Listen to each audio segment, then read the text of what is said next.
समझने के लिए ऐसे समझते हैं, जैसे ये पानी भरा हुआ है, पानी में एक लोहे की बॉल है। एक एग्जाम्पल, पानी में लोहे की बॉल है। अब लोहे की बॉल यदि यहाँ है, इसका मतलब जहाँ बॉल है वहाँ पानी नहीं है, जहाँ पानी है वहाँ बॉल नहीं है। ये पहुँच गया? ये पहुँच गया? फिर से बोलूँ, पहुँच गया? लेकिन ये एग्जाम्पल नेचर ऐसा नहीं है। नेचर में कैसा है? नेचर में ऐसा है, ये पानी भरा हुआ है और उसमें रुई है। अब क्या हो गया? रुई, रुई समझते? रुई बोलते? आओ, कई बार पता चले मैं कुछ और ही सोचता रहूं।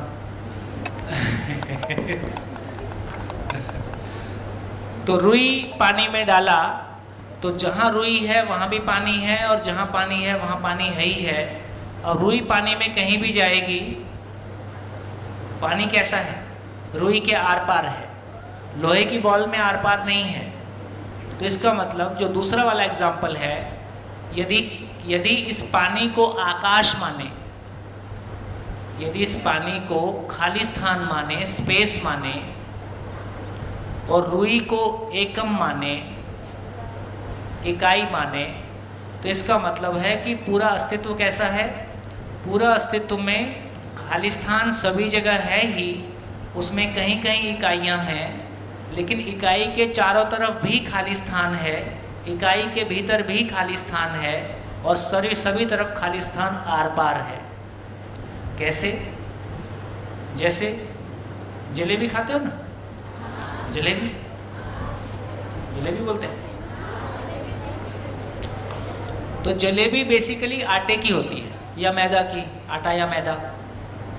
तो आटा मैदा खा के देखो, तो पहले आटा खाओ, फिर चीनी खाओ, फिर आटा खाओ, फिर चीनी खाओ, है?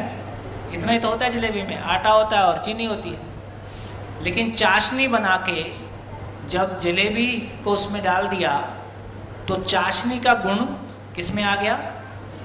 जलेबी में आ गया।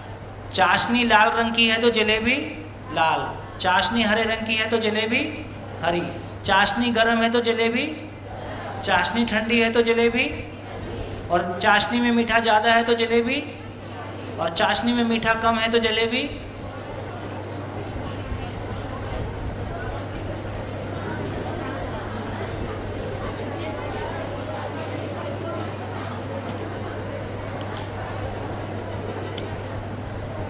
सूत्र है, लिख डालिए।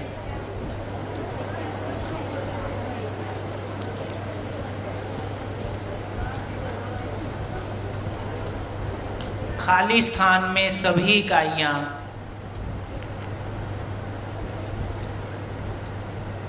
अपनी पात्रता अनुसार ऊर्जित हैं। खाली स्थान में सभी इकाइयां अपनी पात्रता अनुसार ऊर्जित हैं। हो गया? क्या मतलब?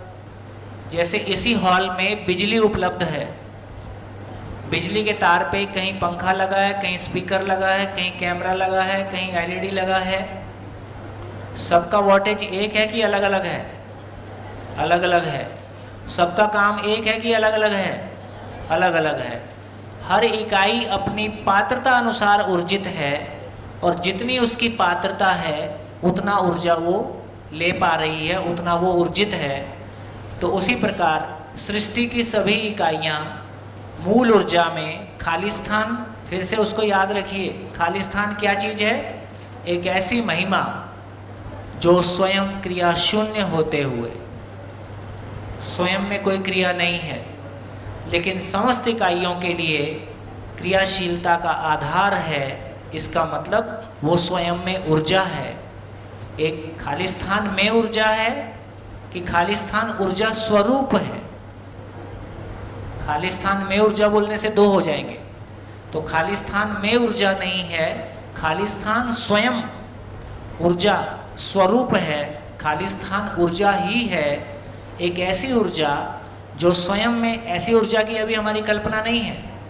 भौतिक ऊर्जा के रूप में जो हमारी कल्पना है उसमें वो क्रियाशीलता के साथ में जुड़ा ही हुआ है, लेकिन अस्तित्व में एक ऐसी महिमा, एक ऐसी वास्तविकता जो स्वयं में ऊर्जा होते हुए लेकिन स्वयं में क्रिया शून्य है और दूसरी इकाइयों के लिए, सभी इकाइयों के लिए क्रियाशीलता का आधार है, एक ऐसी ऊर्जा को हमने पहचाना तो क्या हो गया, सारी इकाइयाँ उसी तरह से जलेबी की तरह से उस ऊर्जा में है। अब ऊर्जा के गुण उस जलेबी में आ गए हैं, ऊर्जा के गुण उस इकाइयों में आ गए हैं। मानव से शुरू करते हैं। क्या बोला अभी, उस पर ध्यान चला गया? फिर से रिपीट करता हूँ। जैसे चाशनी के गुण आटे में आ गए, जलेबी में आ गए, क्योंकि चाशनी जलेबी के आर पार है, बाहर भी चारों तरफ है, भीतर भी हर जगह है, तो जलेबी का कण कण से चाशनी आर पार है। उसी प्रकार ये मूल ऊर्जा हर इकाई के कण कण से आर पार है। इसलिए मूल ऊर्जा का गुण, इस खाली स्थान का गुण, खाली स्थान का प्रभाव इकाई पे दिखाई देता है।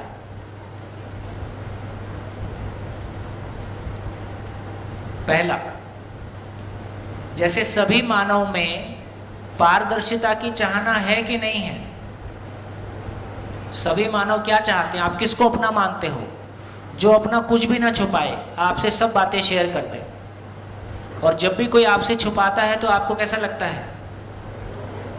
थोड़ा लगता है कि हमसे दूर है। उसके बाद सर में दर्द होगा कि पेट में होगा, वो अलग बात है, सबका अलग अलग जगह दर्द हो सकता है।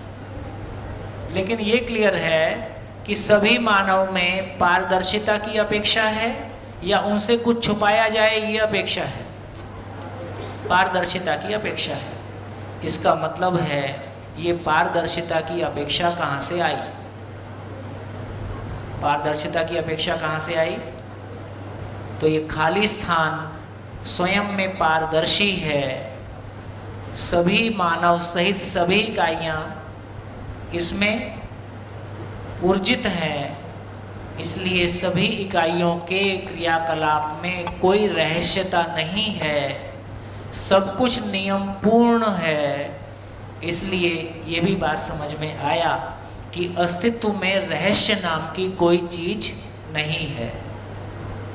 अस्तित्व में रहस्य नाम की कोई चीज है कि नहीं है? नहीं है, लेकिन फिर भी रहस्य है। तो रहस्य क्या चीज है? सच्चाई को ना समझना ही रहस्य है। सच्चाई को ना समझना ही रहस्य है। कोई चीज आपके लिए रहस्य हो सकती है, मैं उसको समझाऊं तो मेरे लिए रहस्य नहीं है। कोई चीज मेरे लिए रहस्य हो सकती है, आपने उसको समझा है, वो आपके लिए रहस्य नहीं है। लेकिन क्या समझ में आया? पूरी प्रकृति अपने आप में नियम पूर्ण है या उसमें रहस्य है? पूरी प्रकृति नियम पूर्ण है कि रहस्यमयी है? है तो नियम पूर्ण, हम नहीं समझते हैं इसलिए हमारे लिए रहस्य है। तो क्या समझ में आया? खाली स्थान स्वयं में पारदर्शी है, इसलिए सभी इकाइयों के आचरण में भी पारदर्शिता है। मानव उसको पूरा नहीं समझा है, इसलिए मानव में अपारदर्शिता है। जितना जितना जो मानव अपने में अंदर बाहर एक होता जाता है, उतना ही वो रिलैक्स होता जाता है, आराम में आता है, स्वयं पे भरोसा होता है, दूसरे भी उस पे भरोसा करते हैं। जो व्यक्ति के भीतर जितना छुपाव होता है, उसका मतलब उतनी ही कोई गलत चीज़ें हैं, उतना ही वो खुद से भी दूर होता है, दूसरों से भी दूर होता है। बढ़िया, समझ में आ रहा है कि नहीं? इंग्लिश फिल्म टाइप तो नहीं है? इंग्लिश फिल्म में एक जन ताली बजाता तो बाकी सब बजा देते। किसी को ये मत लगे कि हमको समझ में नहीं आ रहा। नमस्कार सर। हाँ जी। एक बात नहीं समझ सकता कि वो ऊर्जा देने के लिए कोई फिनोमेना होगी, और जो कोलॉइडल सिस्टम है जिसमें ऑसिलेशन होता है, तो उसमें तो कोई फिनोमेना तो है ही नहीं, मतलब कि ये देखिए वैसे ही है जो एक भाई ने पीछे कहा था कि उस फिनोमेना को देखने के लिए चमड़े की आंख काम नहीं करेगी।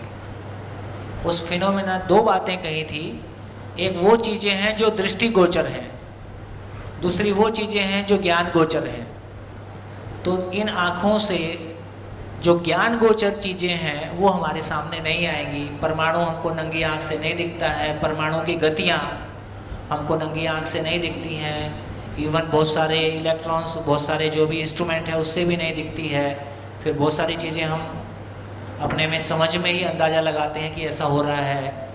तो इस तरह से परमाणु की गति से लेके जितने भी सूक्ष्म क्रियाकलाप हैं, और जिस क्रियाकलाप की बात अभी हम कर रहे हैं वो सूक्ष्मतम है, तो उसको इस तरह से अभी पकड़ पाना मुश्किल है। लेकिन लॉजिकली ये पकड़ रहे हैं, लॉजिकली उस सच्चाई को पकड़ने की कोशिश कर रहे हैं। लॉजिकली थोड़ा सा पकड़ में आ जाएगी तो उसमें और मन लगाएंगे, धीरे धीरे परतें खुलेंगी। जितनी बात अभी तक की, कितने लोग बोल सकते हैं कि हम साथ साथ चल रहे हैं? कोई बात नहीं, आप नहीं भी बोलोगे तो कोई बुरी बात नहीं है। मैं फिर से एक बार रिपीट कर दूंगा, इतना ही करना पड़ेगा, है ना? कोई बात नहीं। अच्छी बात यह है कि सब कुछ उपलब्ध है यूट्यूब में, है ना? तो आप जब भी अपने को लगे कि कोई चीज़ दोबारा तिबारा देखने की ज़रूरत है तो हम आराम से देख सकते हैं। तो मैं अब आपके पूरी तरह से नियंत्रण में हूँ। जब शिविर लेता हूँ तब मैं आपके नियंत्रण में नहीं, पर यूट्यूब में पूरी तरह से नियंत्रण में है हम और हमारे सभी मित्र। बहुत सारे और मित्र भी शिविर लेते हैं, उनसे भी बहुत सारा सुन सकते हैं। हाँ जी,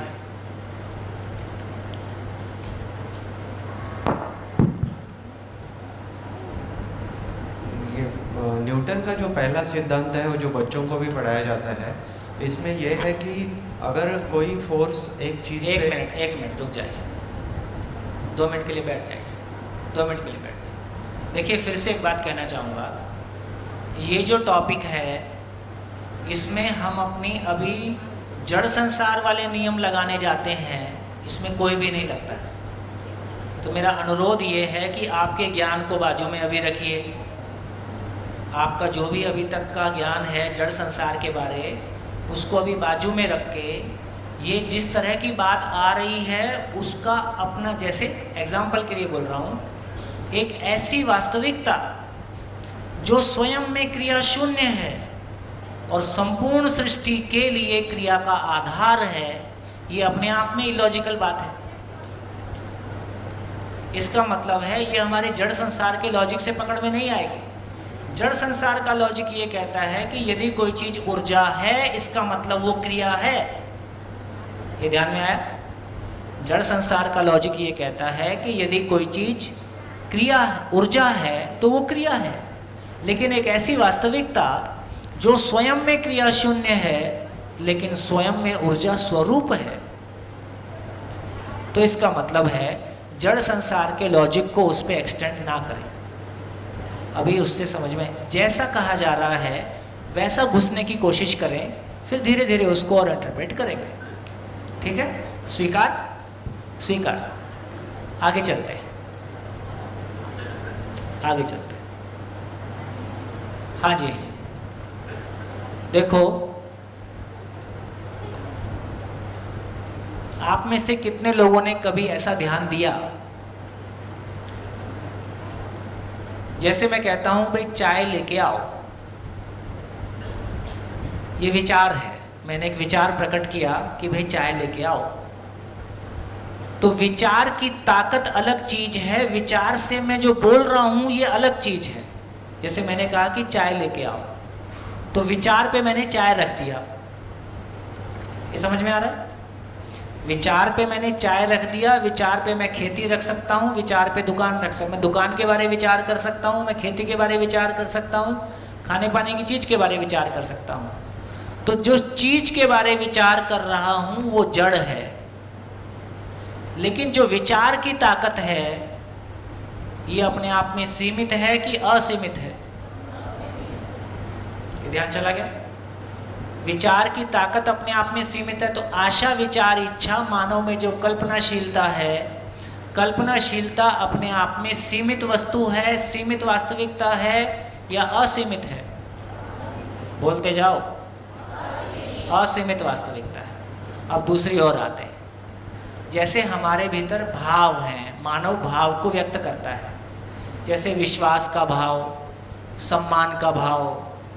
तो विश्वास का भाव, सम्मान का भाव, ये हमारे भीतर कभी कभी रहे कि हमेशा रहे, निरंतर रहे? क्या चाहते हैं?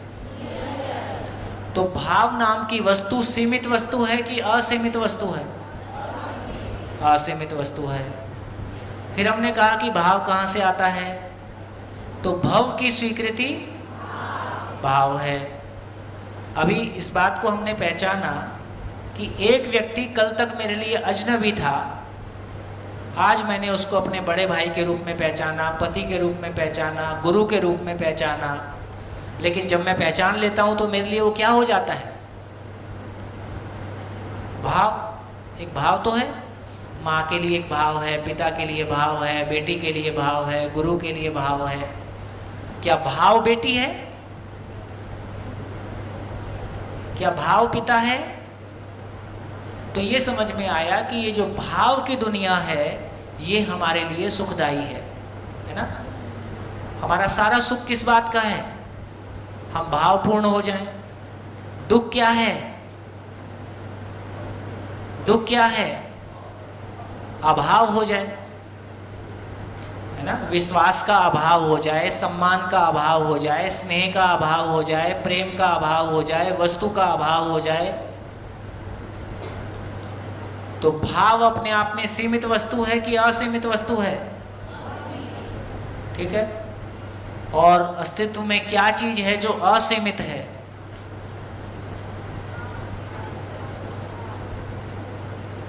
तो एक बात यहां ध्यान में आती है कि ये खाली स्थान, मूल ऊर्जा और मानव के सहअस्तित्व में, है ना? अब सहअस्तित्व समझ रहे हैं किसको बोल रहे हैं? सहअस्तित्व किसको बोल रहे हैं? सहअस्तित्व का मतलब साथ साथ होना। साथ साथ होना किसका? सभी इकाइयां खाली स्थान में है और उसको बाहर निकालने का भी कोई तरीका नहीं है। और खाली स्थान कैसे है? इकाई के चारों तरफ है कि इकाई से आर पार है? इकाई से आर पार है। और क्या बोला, ये क्या चीज है? ऊर्जा है। ये खाली स्थान स्वयं में ऊर्जा है। तो ये ऊर्जा को पाकर अब हमारे शरीर में मानव के रूप में देखें तो दो तरह की बात हो गई। एक तरह की बात है जीवन। जीवन में क्या है? आशा, विचार, इच्छा, सुख दुख, सुख की चाहना। शरीर कैसा है? शरीर में किडनी है, लीवर है, हार्ट है, तमाम चीज़ें हैं। ये सब अपने आप कैसे काम करती रहती हैं? लीवर अपना काम अपने आप करता रहता है, दिल अपना काम अपने आप करता रहता है।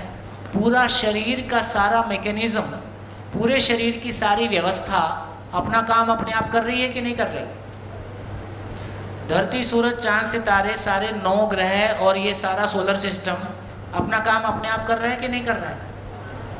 पेड़ पौधे का पूरा शरीर अपने आप चल रहा है कि नहीं चल रहा है? हम तो कुछ नहीं कर रहे उसमें। ठीक है। इसके ये समझ में आया कि पूरी प्रकृति में जितनी भी इकाइयां हैं, जब हमने शुरू में चर्चा किया था तो ये चर्चा आई थी, हर इकाई कैसी है? स्वयं में व्यवस्था है कि अव्यवस्था है? और बड़ी व्यवस्था में भागीदार है। जैसे दिल अपने आप में व्यवस्था है, शरीर रूपी बड़ी व्यवस्था में भागीदार है। किडनी अपने आप में व्यवस्था है, शरीर रूपी बड़ी व्यवस्था में भागीदार है। और ये धरती अपने आप में व्यवस्था है, सोलर सिस्टम के रूप में बड़े सिस्टम में भागीदार है। ये सब कैसे हो रहा है? तो इसका एक नाम, इसको एक नाम और दिया। इस खाली स्थान में ना कुछ जोड़ा जा सकता है, ना कुछ घटाया जा सकता है। खाली स्थान कैसी वास्तविकता है? ना इसमें कुछ जोड़ा जा सकता है, ना इसमें से कुछ घटाया जा सकता है, ना इसको प्रभावित किया जा सकता है, ना इसको खंडित किया जा सकता है। तो खाली स्थान के बारे बोला कि ये अपने आप में पूर्ण है। इसका स्थिति अपने आप में पूर्ण है, ये स्थिति पूर्ण है या पूर्ण है?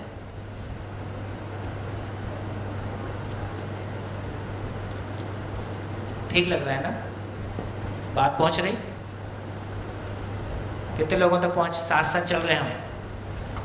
गुड। कोई बात नहीं, एक बार में कोई चीज़ पे ध्यान कम जाता है, छूट जाती है, ये होता ही है, परेशान होने की ज़रूरत नहीं है। एक बार में पकड़ में आएगा ऐसा ज़रूरी भी नहीं है, लेकिन जितना आप पकड़ पा रहे हो, जितने साथ हम चल पा रहे हैं, जितने सारे क्वेश्चन जब मैंने एक पे चर्चा किया, जितनी तरह से आपने एक को कहने की कोशिश की, अक्सर सभाओं में इतनी तरह से एक को लोग नहीं बोल पाते हैं। जो आपने प्रयास किया वो बहुत एप्रिशिएबल था, आपका प्रयास बढ़िया है। तो अपने आप पे आपको देख के हमको बहुत भरोसा हो रहा है ना, कि जिनको हम बहुत क्वालिफाइड और बहुत कुछ बोलते हैं और बहुत पढ़ा लिखा और सब कुछ बहुत कुछ मानते हैं, तो बेटा ऐसा बिल्कुल नहीं है कि सच्चाई, कभी कभी सच्चाई सरल होने से जल्दी पकड़ में आ जाती है ना। हमारी थियोरीज, हमारे बैगेज, हमारा ज्ञान, हमारा अहंकार, बहुत कुछ साथ में चलता है। तो जिस तरह से आप पकड़ पा रहे हो उससे हमारा भी उत्साह बढ़ा है, हमको भी लगता है कि हाँ एक ठीक जगह आए और एक बढ़िया बात हुई, लेकिन बार बार सुनने से हमारी क्लैरिटी और बढ़ेगी, है ना। इस टॉपिक को कितने लोगों को विश्वास आता है कि इसको मैं भी खड़ा होकर पढ़ा सकता हूँ?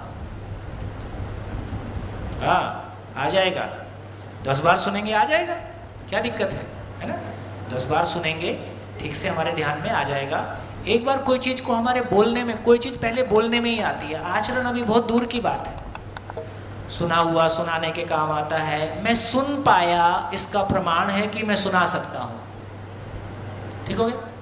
मैं सुना पाया इसका मतलब मैं सुन पाया, कुछ तो भरोसा हुआ, थोड़ा पैर के नीचे जमीन आई।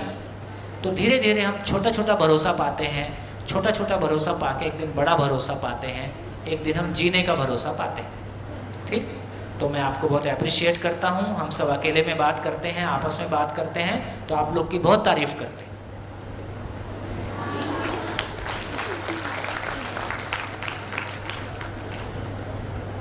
इतनी तारीफ के बाद मैं पानी पी सकता हूँ।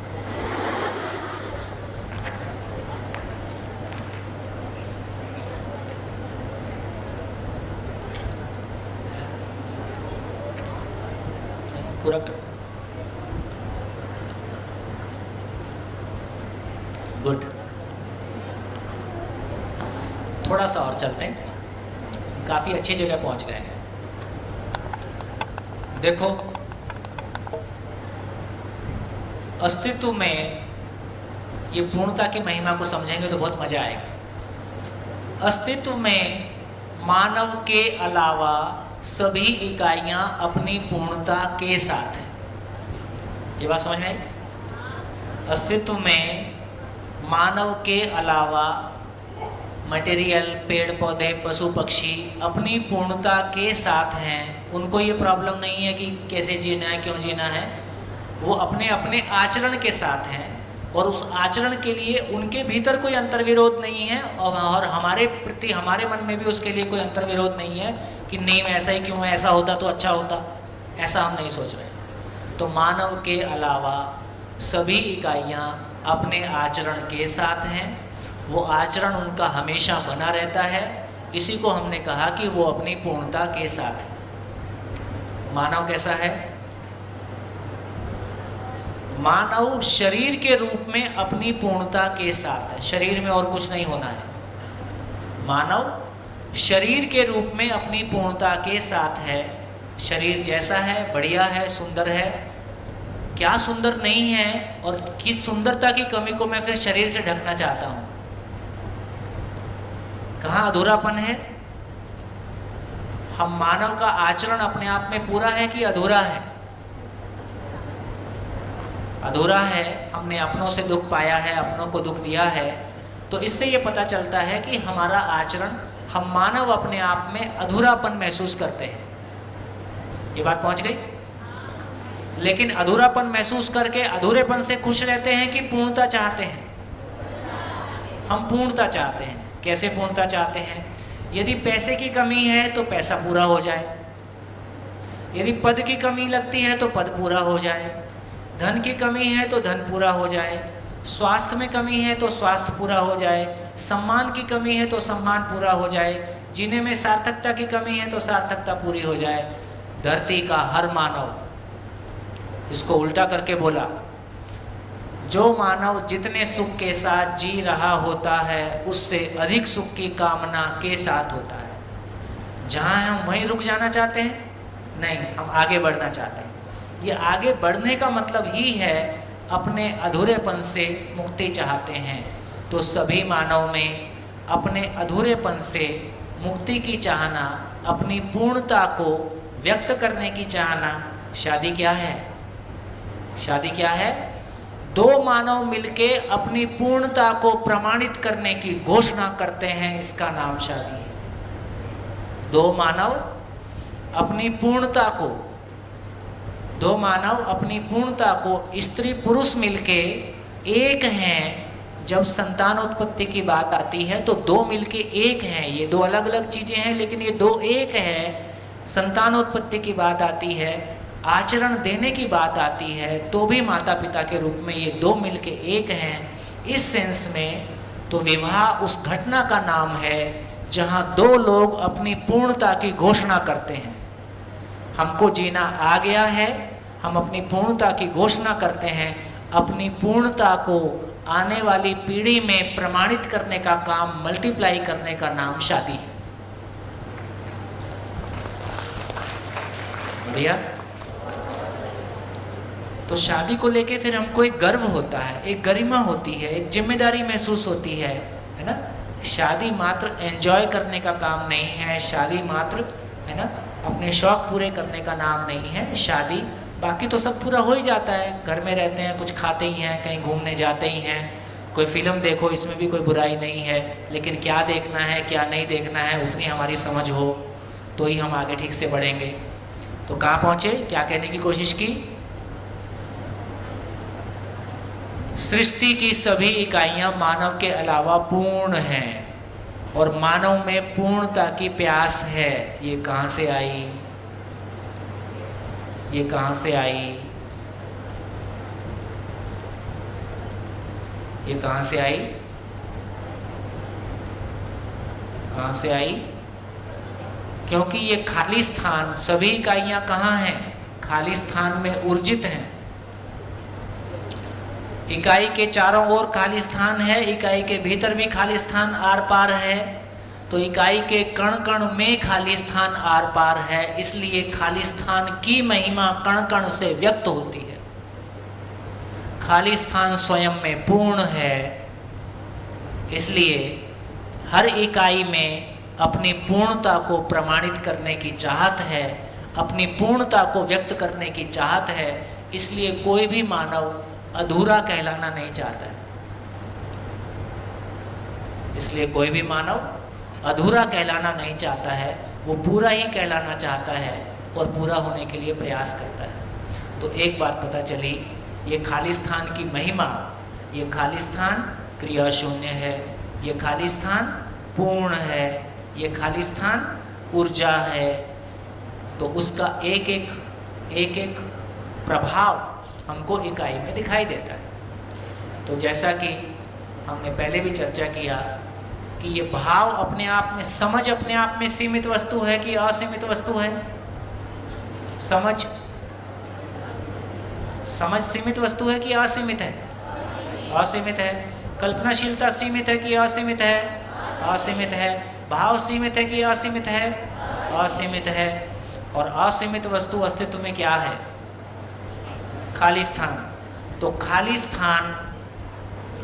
स्थान हर मानव में जीवन और खाली स्थान के सहअस्तित्व में जो व्यक्त प्रभाव है वो कल्पनाशीलता है। कल्पनाशीलता क्या है? कल्पनाशीलता कहाँ से आई? कोई पूछेगा ये कल्पनाशीलता कहाँ से आई, ये विचार की ताकत कहाँ से आई? विचार की ताकत क्या चीज है? जैसे बिजली और फैन के सहअस्तित्व में व्यक्त प्रभाव हवा है। ये समझ में आया? बिजली और फैन के सहअस्तित्व में व्यक्त प्रभाव हवा है। वैसे ही बिजली और हीटर के सहअस्तित्व में व्यक्त प्रभाव गर्मी है। बिजली और एसी के सहअस्तित्व में व्यक्त प्रभाव ठंडी है, वैसे ही मूल ऊर्जा और जीवन के सहअस्तित्व में व्यक्त प्रभाव कल्पनाशीलता है।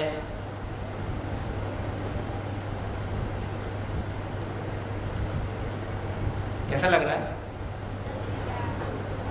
एक पुरानी फिल्म थी, हाँ आप बताओ, फिल्म की बात बताओ।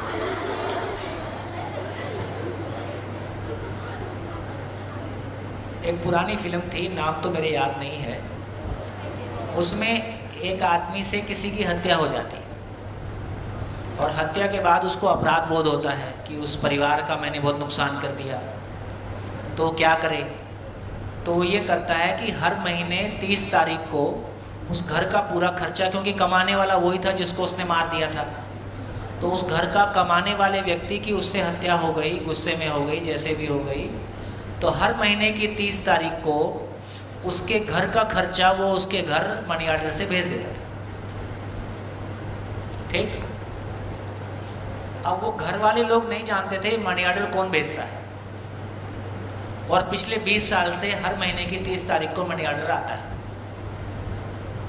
जब भी मनी ऑर्डर आता है तो घर के सारे लोग बैठ के उस आदमी का धन्यवाद देते हैं, है ना, हमारा घर कैसे चलता, क्या परेशानी आती, कौन हमको मनी ऑर्डर भेजता है हमको पता नहीं है, पर ईश्वर भगवान उसका भला करे, उसको धन्यवाद। ऐसा परिवार रोज उसके बारे में चर्चा करता है, हम कैसे लोग हैं।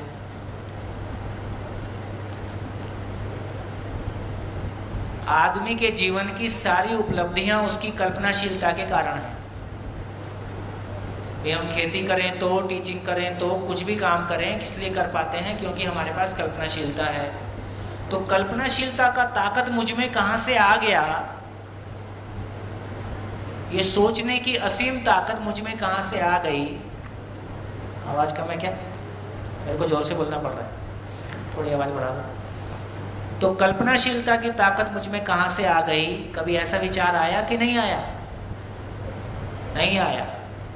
वही सारा तो खागरा फाफरा ढोकला में चला गया। ऐसा सोचना उचित है कि नहीं है कि आखिर मुझ में, देखो एक बात और ध्यान दें। अच्छा, इसका सेल खत्म हो रहा है भाई, हाँ सेल गया इसलिए आवाज़ कम।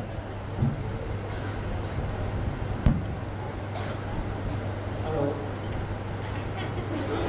Hello hello. तो देखो एक और बात ध्यान देने की है, हम खाना खाते हैं, उसकी खाना खाने से मिलने वाली ताकत सीमित है कि असीमित है?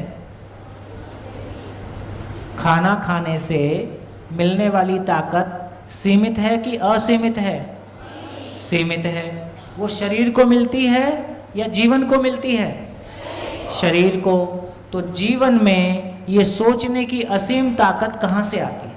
खाने से नहीं आती है, ये पक्का हो गया। सोचने की असीम ताकत खाने से नहीं आती है, ये पक्का हो गया। लेकिन खाने की ताकत कहाँ से आती है? सोचने की ताकत कहाँ से आती है?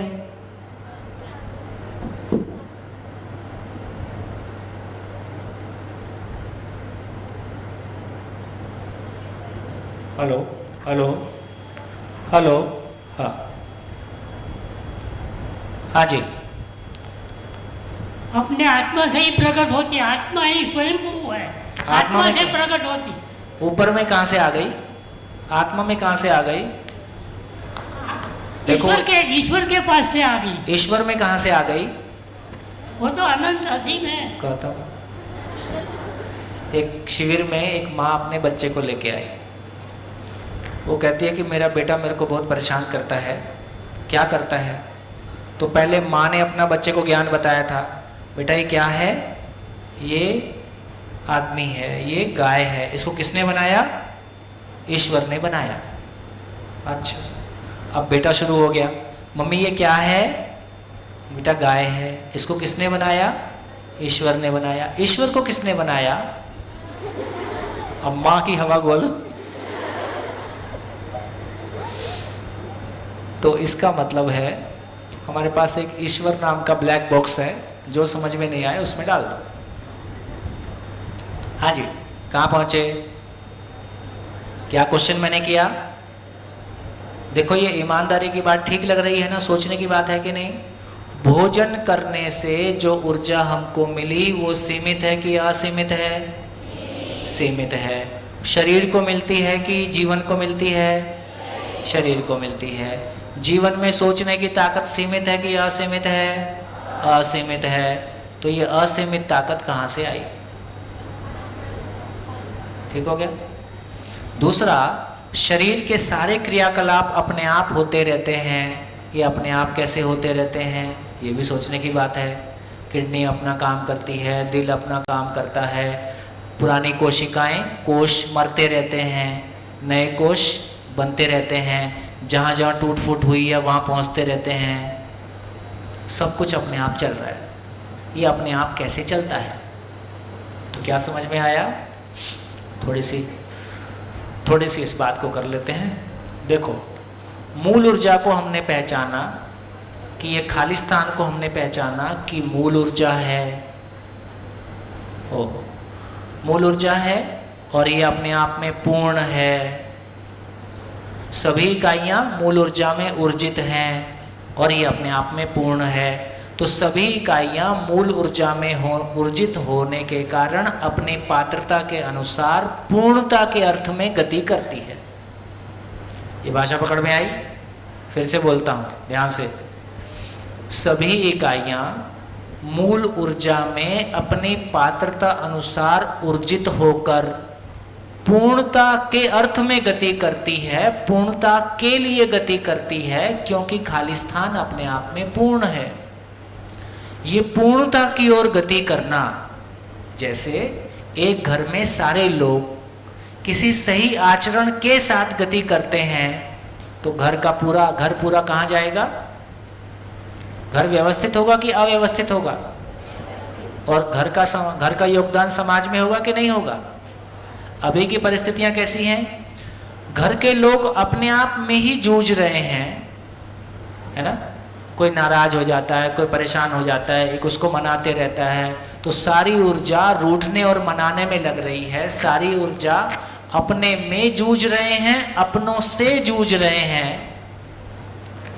मानव का अध्ययन नहीं है, मानव का अध्ययन नहीं है तो उसकी आवश्यकता का अध्ययन नहीं है, तो हमेशा पड़ोसी को देख के अपने आप को अभावग्रस्त मान रहे हैं। तो यदि एक परिवार अपने आप को अभावग्रस्त मानता है, एक परिवार अपने आप में रिश्तों में जूझ रहा है, तो क्या वो समाज में योगदान करेगा? मेरा ही घर खाली है, मैं ही समस्याओं से जूझ रहा हूँ, तो मैं किसको योगदान दे पाऊंगा? इसका मतलब यह हुआ कि जब एक परिवार, जब एक व्यक्ति अपने आप में अपनी पूर्णता के लिए गति करता है, तो उसकी गति सद्गति होगी, सही गति होगी कि गलत होगी, है ना? तो जिंदा रहने के धरातल पर हम जो भी क्रियाकलाप करेंगे वो अधूरे होंगे कि पूरे होंगे?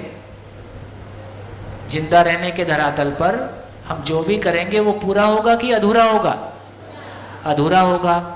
और जीने की राह में, अध्ययन की राह में हम पूर्णता की ओर गति करेंगे तो हमारा पूरा परिवार मिलके किसी सही दिशा की ओर चलता है। तो पूरी सृष्टि में कोई गलती नहीं है, पूरी सृष्टि अपने नियम से चल रही है, क्योंकि ये खालिस्तान अपने आप में पूर्ण है। पूर्णता में ऊर्जित होने के कारण सभी इकाइयाँ पूर्णता की ओर गति करती हैं।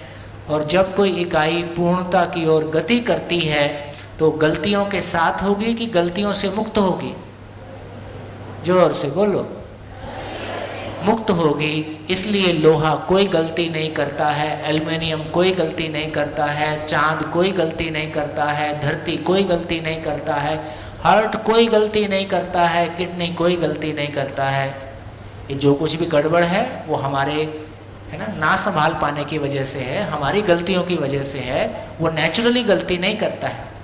इससे ये समझ में आया कि मानव भी उस आचरण को पा सकता है जब वो भी तमाम गलतियों से मुक्त हो जाए, अपने भीतर कोई गलती का लेश मात्र भी जगह बचे ही ना। हम क्या चाहते हैं? हम गलतियों के साथ जिएं कि गलतियों से मुक्त हो जाएं?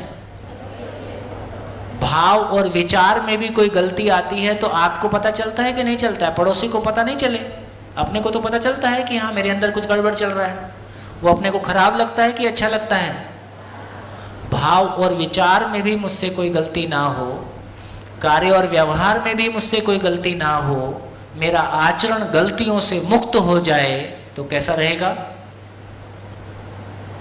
तो जितना जितना हम इस पूर्ण वास्तविकता को, सह अस्तित्व को, जितना जितना हम सह अस्तित्व को समझ पाएंगे, तो सार क्या है पूरी चर्चा का, पूरी जिंदगी में कुल क्या करना है? तो बोले सह अस्तित्व को समझना है, सह अस्तित्व को समझना है, एक भाषा, और सह अस्तित्व में जीना है। इतना ही काम है। ये जो खालिस्तान का महिमा है, ये जो सह अस्तित्व का महिमा है, इस महिमा को समझने से धीरे धीरे हम गलतियों से मुक्त होते जाते हैं, पूर्णता के नज़दीक आते हैं। पूर्णता को जितना छू पाते हैं उतना अपने में पूर्णता को व्यक्त करते हैं। अभी कैसा जी रहे हैं? अभी सह अस्तित्व को समझना है। अभी कैसा जी रहे हैं?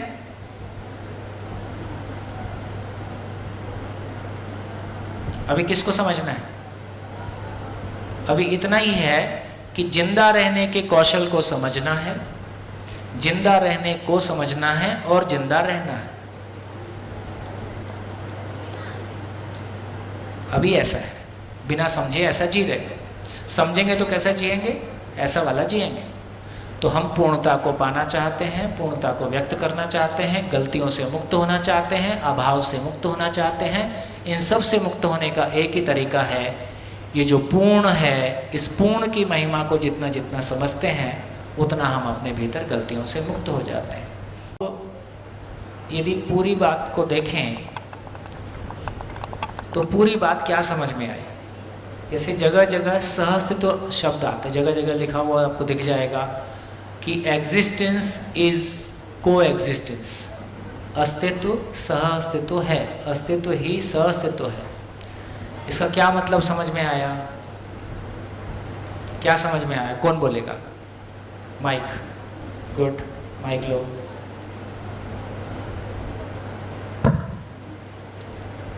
सह-अस्तित्व अर्थ ही पर्याय शब्द है। आत्मा ही सह-अस्तित्व का रूप है, आत्मा ही सह-अस्तित्व है, उसका पर्याय शब्द सह-अस्तित्व है। ठीक है?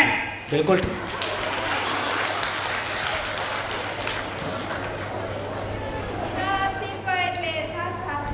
है साथ साथ होना। किसका साथ साथ होना?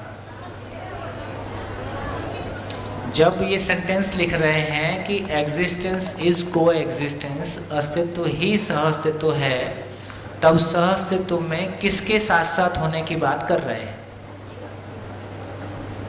किसका साथ साथ होना?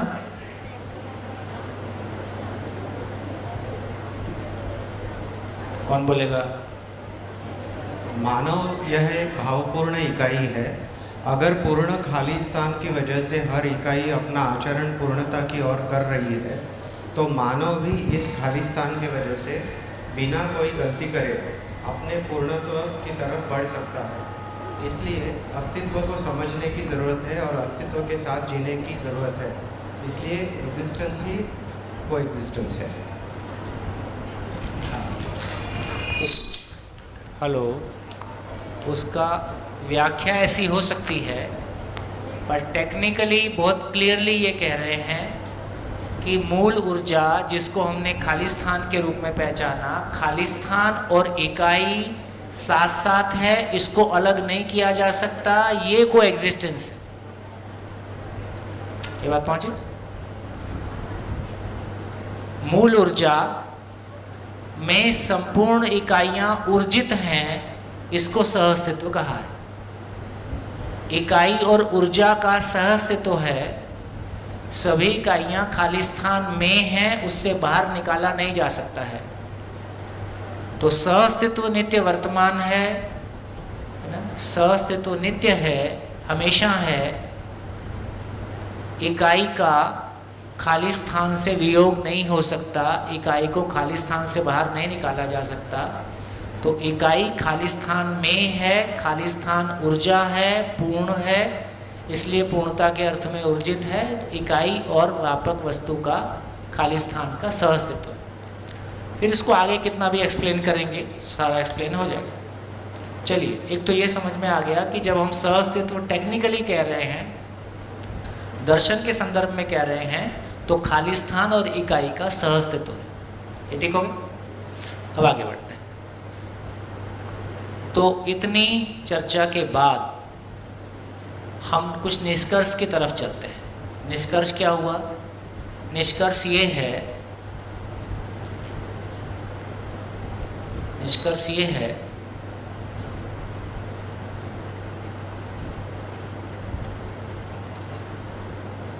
कि अस्तित्व में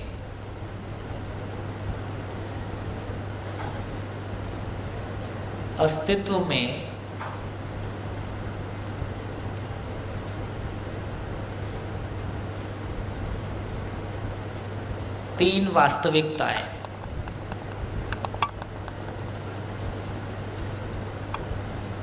अस्तित्व में तीन वास्तविकताएं हैं। क्या? एक हमने पहचाना स्पेस, खाली स्थान, जिसको हमने मूल ऊर्जा भी कहा। तो ये दोनों शब्द एक ही हैं, खाली स्थान। दूसरा हमने पहचाना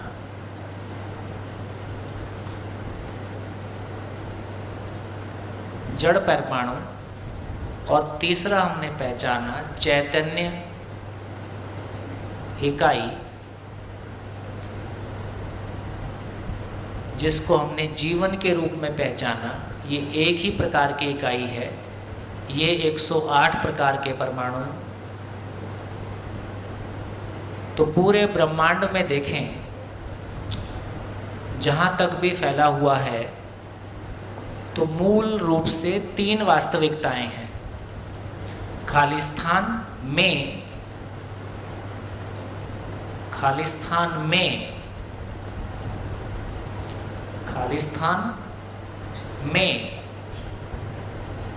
जड़ और चैतन्य इकाइयां,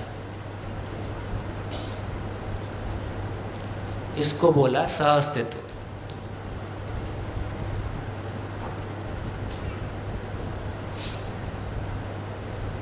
ये ठीक है?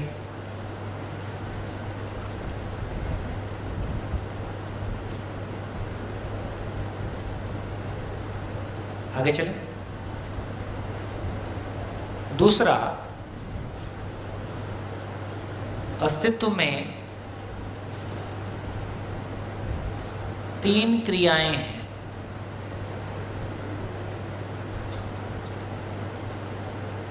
क्या? नंबर 1 भौतिक क्रिया, नंबर 2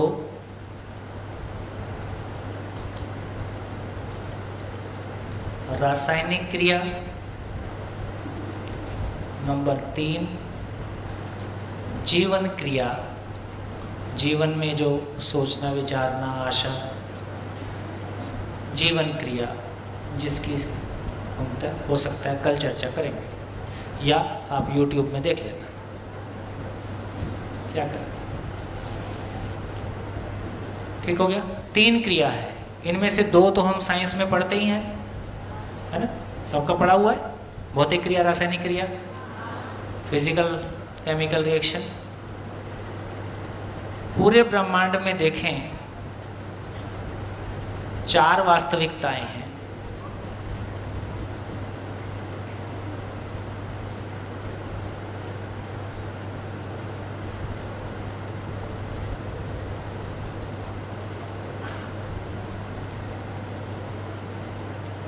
चार अवस्थाएं हैं,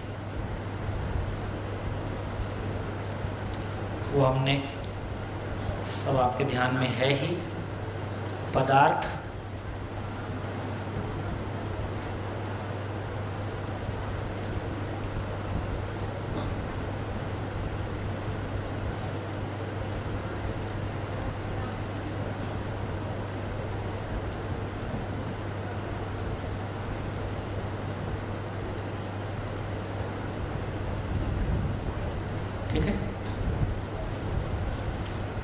देखिए, कुछ चीज़ें जो कहना शेष रह गया है मैं उसको एक बार कह दूं, कुछ इम्पोर्टेंट चीज़ें हैं वो बोल देता हूँ, फिर इस पे लौट के आते हैं।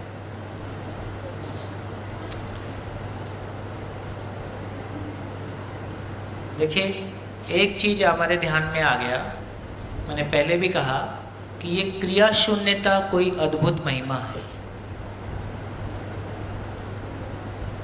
क्रिया शून्य, क्रिया शून्यता का मतलब जैसे लेना एक क्रिया है, देना भी एक क्रिया है, तो इसका मतलब यह हुआ कि यदि खाली स्थान क्रिया शून्य है और क्रिया शून्यता को ही हम असीमता के रूप में पहचान रहे हैं। असीमता का मतलब ही है कि क्रिया शून्य है, क्योंकि यदि कोई इकाई क्रिया है तो वो सीमित रहेगा ही। ये जो एक अद्भुत चीज़ कि उसकी सीमा कहाँ तक है हम नहीं पहचान सकते, उसके मूल में है कि वो क्रिया शून्य है, इसलिए ये संभव है। क्रिया शून्य है इसलिए अखंड है, क्योंकि खंडता अपने आप में क्रिया है, प्रभावित होना अपने आप में क्रिया है, अप्रभावित इसलिए है कि क्रिया शून्य है। ठीक। अद्वितीय का मतलब है यदि दो होता फिर इसका मतलब इकाई होता, दो नहीं है इसका मतलब क्रिया शून्यता है, अद्वितीय है इसका मतलब भी क्रिया शून्यता है, निराकार है इसका मतलब भी क्रिया शून्यता है।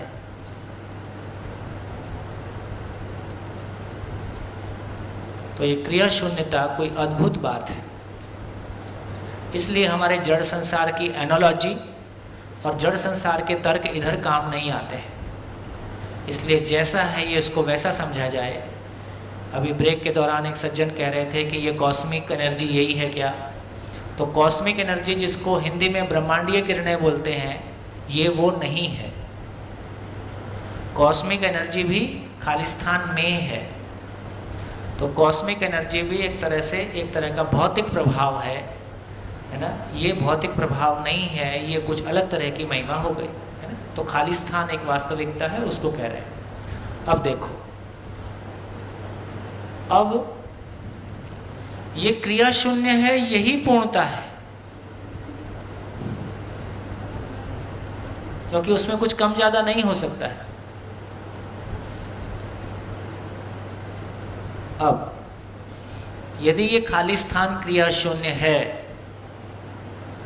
तो इससे कुछ पैदा, जैसे ये सवाल हम कर सकते हैं कि एटम कहाँ से आया, हम ये सवाल कर सकते हैं कि ये खालिस्तान कहाँ से आया, ऐसे सवाल हम कर सकते हैं। तो इस पे हमने जितना समय लगाया, इस पे पूरे 1-1.5 दिन का समय लगा सकते हैं और बहुत विस्तार से बात कर सकते थे, लेकिन समय को देखते हुए मैंने इंट्रोड्यूस किया है। आपकी रुचि होगी तो आगे जा ही सकते हैं। तो यदि ये क्रिया शून्य है, इसका मतलब कहाँ से आया? कहाँ से आया? आया मतलब क्रिया, आया मतलब क्रिया, इसलिए कहीं से नहीं आया। ठीक। तो इसका मतलब है इसमें आया गया वाला क्वेश्चन ही खत्म हो गया। क्रिया शून्यता का महिमा समझते हैं तो इस पे हमारा ध्यान गया कि इसमें आया गया वाला महिमा लागू ही नहीं होता है। है और है।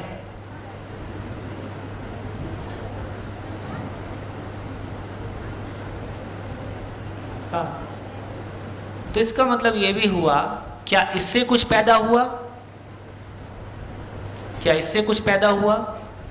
पैदा हुआ मतलब क्रिया। तो ना इससे कुछ पैदा हुआ, ये किसी से पैदा हुआ, ना ये किसी से पैदा हुआ। पैदा होना मतलब क्रिया। तो ना ये कहीं से आया, ना ये कहीं जाएगा, ना कोई चीज इससे पैदा हुआ, ना ये किसी से पैदा हुआ। इससे कम में क्रिया शून्यता को नहीं बोला जा सकता।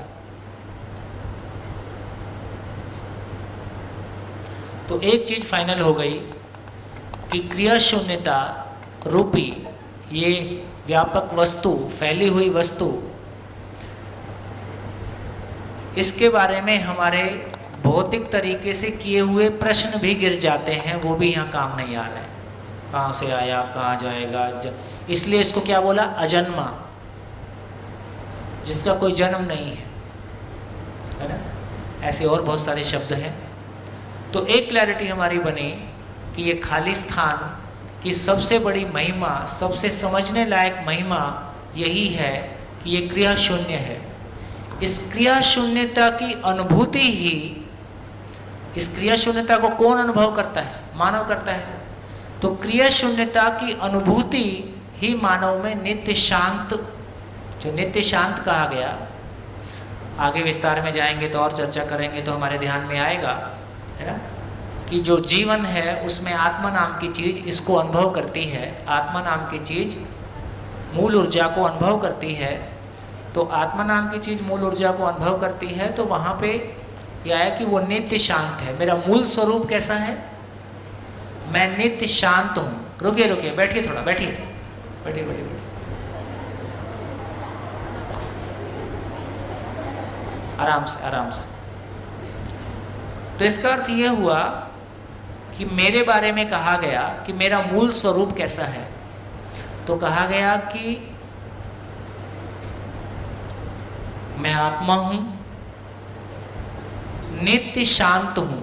नित्य शांत का मतलब, नित्य शांत का मतलब है उसमें कोई हस्तक्षेप हो ही नहीं सकता।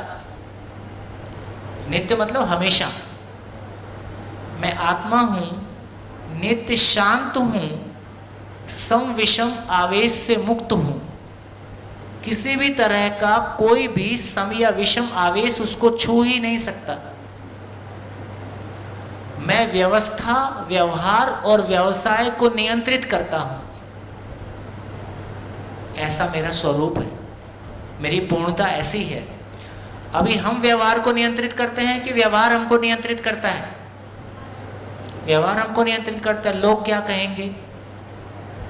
हम व्यवसाय को नियंत्रित करते हैं कि व्यवसाय हमको नियंत्रित करता है? व्यवसाय हमको नियंत्रित करता है। बाजार में रहना है तो ये करना ही पड़ेगा। हम व्यवस्था को नियंत्रित करते हैं कि व्यवस्था हमको नियंत्रित करता है? तो इन तीनों को गुलामी कहा गया। व्यवसाय दास्ता, व्यवहार दास्ता और व्यवस्था की दास्ता, गुलामी। इसका मतलब ये हुआ कि मैं अपने अधूरेपन से मुक्त होना चाहता हूँ, मैं अपनी पूर्णता को पाना चाहता हूँ। मेरी पूर्णता का स्वरूप कैसा है उसको मैंने आपके सामने रखने की कोशिश की। इसका मतलब है ये व्यापक वस्तु, ये मूल ऊर्जा, ये खाली स्थान, ये क्रिया शून्य कोई वस्तु, ये अपने आप में कोई अद्भुत महिमा है। इसमें होने मात्र से सभी इकाइयाँ अपनी पात्रता अनुसार ऊर्जित हैं, पूर्णता के अर्थ में व्यक्त हैं, गतित हैं, जिसको हम एक निश्चित आचरण के रूप में पहचानते हैं। मानव भी उसी मूल ऊर्जा में ऊर्जित है, लेकिन मानव समझपूर्वक उस सहअस्तित्व को पहचानता है, उस ऊर्जा की महिमा को पहचानता है, उसमें अनुभूत होता है, तो अपनी पूर्णता को व्यक्त कर पाता है। इतनी मानव की कहानी है। लेकिन इस चर्चा से ये निकल के आ गया कि ना तो खालिस्तान का जन्म हुआ, ना ये कहीं से आया, ना ये कहीं जाएगा, ना इससे कोई पैदा हुआ, ना ये किसी से पैदा हुआ। तो एक मुद्दा खत्म हो गया कि ये कहाँ से आया। ये क्या खालिस्तान कैसा है? है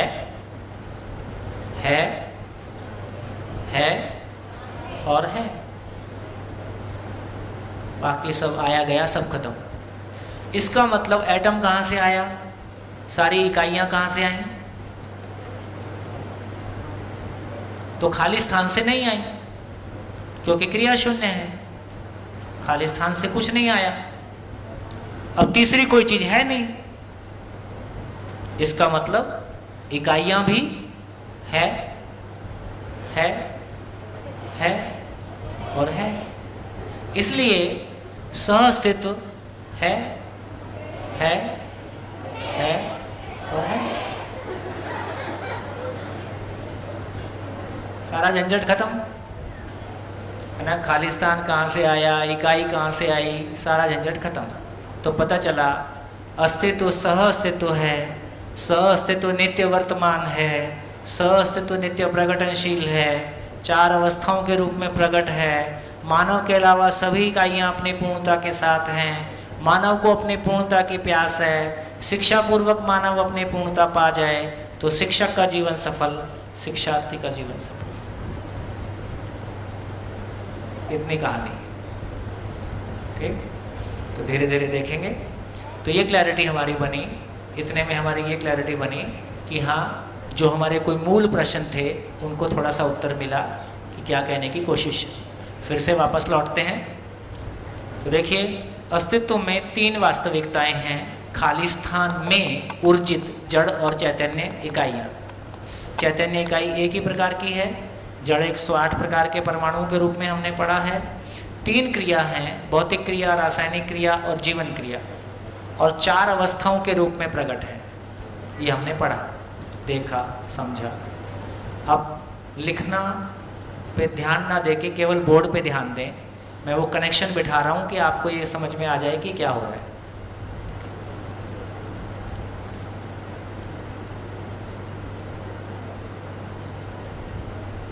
देखिए,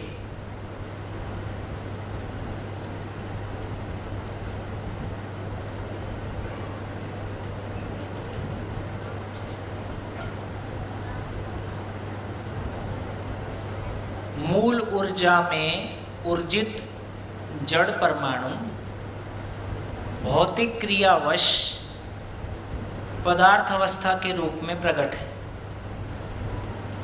ये ध्यान में आ गया? मूल ऊर्जा में ऊर्जित जड़ परमाणु, है ना, भौतिक क्रिया के फलस्वरूप पदार्थ के रूप में प्रकट है। तो पदार्थ कहाँ से आया, कैसे आया, ये हमारे ध्यान में आया। भौतिक क्रिया में ऊर्जित जड़ परमाणु रासायनिक क्रिया के कारण प्राण संसार के रूप में प्रकट है। ये ठीक हो गया? मूल ऊर्जा में ऊर्जित, अब ये पशु का शरीर और मानव का शरीर, ये दोनों रासायनिक क्रियावश हो गया, ठीक है, उसको मैं नहीं कर रहा हूँ। अब जीवन की बात कर रहे हैं। मूल ऊर्जा में ऊर्जित चैतन्य इकाई जीवन क्रिया वश वो जीवन पशु शरीर को चलाता है। मूल ऊर्जा में ऊर्जित चैतन्य इकाई अपनी किसी स्थिति में मानव शरीर को चलाता है। सारी physics, chemistry, zoology, botany, astronomy, astrology सब इसी बोर्ड में। तो एक हमको ये समझ में आएगा कि सब चीज़ कैसे आपस में जुड़ी हुई है ना। पूरी एजुकेशन में हम जो भी कुछ पढ़ रहे हैं वो एक अपने आप में एक कैनवस है, अलग अलग नहीं है। पूरे अस्तित्व में कहीं अलग से मिलती है, फिजिक्स अलग, केमिस्ट्री अलग, है ना। हम उसको अलग अलग किताब में पढ़ते हैं ताकि वो आपस में जुड़ पाए। तो ये हमारे ध्यान में आ गया। ये ठीक हो गया? ठीक हो गया? पहुंच गया आप तक? चलिए आगे बढ़ते हैं। अब आगे देखिए,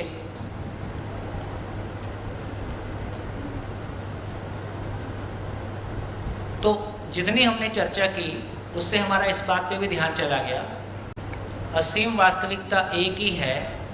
असीम खाली स्थान और जीवन के सहअस्तित्व में व्यक्त प्रभाव कल्पना है। कल्पना भी असीम है, विचार भी असीम है। और कल्पना को हम किसी वस्तु को पहचानते हैं, भव को पहचानते हैं, तो उसका नाम भाव है। भाव भी असीम है। ये भाव भी हमारे लिए सुखदायी है।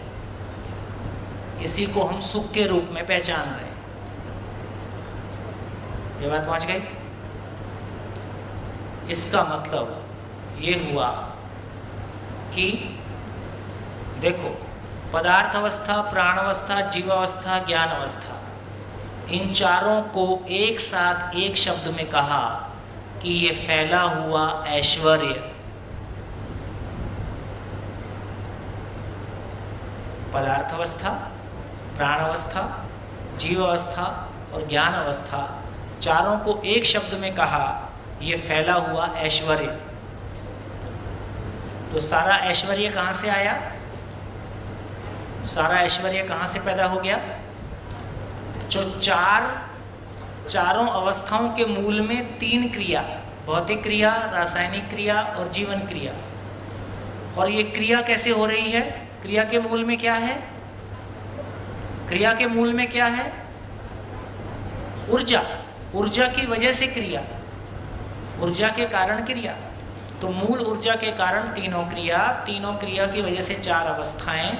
तो संपूर्ण ऐश्वर्य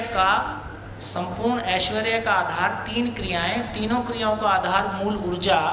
तो संपूर्ण ऐश्वर्य का आधार है, इसलिए संपूर्ण ऐश्वर्य का आधार है, इसलिए खाली स्थान का एक नाम ईश्वर।